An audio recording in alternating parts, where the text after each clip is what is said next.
આજે ધીરે ધીરે આપણે સૌ જોઈએ છીએ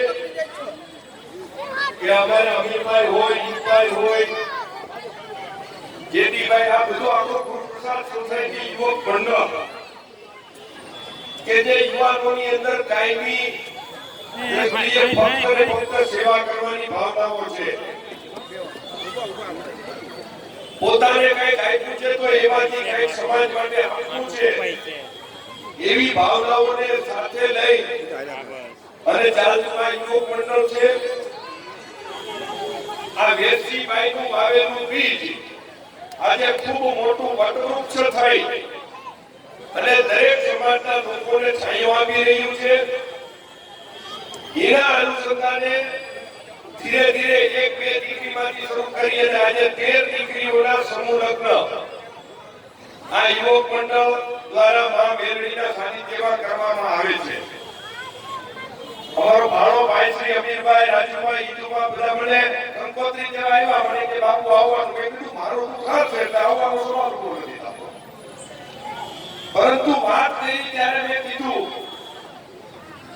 કે ભગવાને કીધું છે કે તમે જેવું કર્મ કરો એવું તમને મળે. આ આખી સોસાયટીના યુવક મંડળ અને સૌ કાર્યકર્તાઓનું કર્મ આપણી સામે દેખાય છે. ભગવાને કીધું છે કબીર કહે કમાલ કો દો બાતા સીખ લે, કર સાહેબ કી બંદગી ઓર ભૂખે કો અન્ન દે.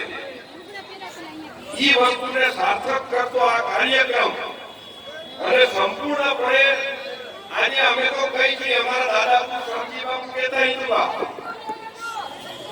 કે સમજી બાપુ કહેતા કે સારા કામની અંદર તમે 1 રૂપિયો આપો એટલે ભગવાન તમને વિદા જણાવી પાછા આપે.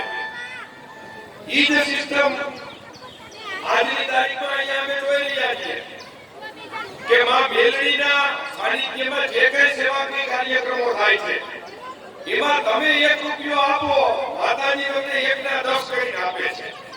તમે 10 આપો, 10 ના 100 કરીને આપે છે.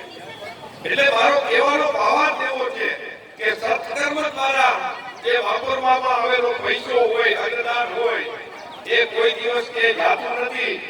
અને આપણે માતાજીના ચરણોમાં પ્રાર્થના કરીએ કે આ યુવક મંડળ ખૂબ સારી રીતે ચાલે, ખૂબ સારા સેવાકીય કર્મો કરે અને સેવાનો લાભ દરેક સમાજના લોકો મળે એવી માં મેલડીની સાથે સાથે આબા ગીગા અને જીવરાજ બાપુ અમારા સદગુરુદેવના ચરણોમાં અમે પ્રાર્થના કરીએ છીએ.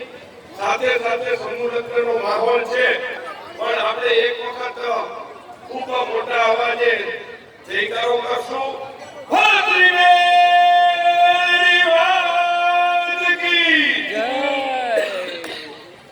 સમૂહ લગ્નમાં જુઓ પણ ભરભડિયા સિવાયના બધા આપણે માતાજીના સાનિધ્યમાં આવ્યા છે તો 2 હાથ ઊંચા કરીને આપણે માતાજીની જય બોલાવવી જોઈએ.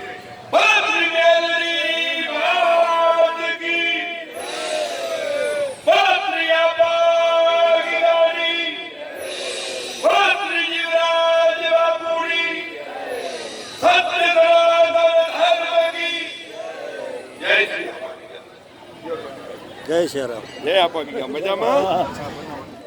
હવે ચા પડી. જય બાપુ.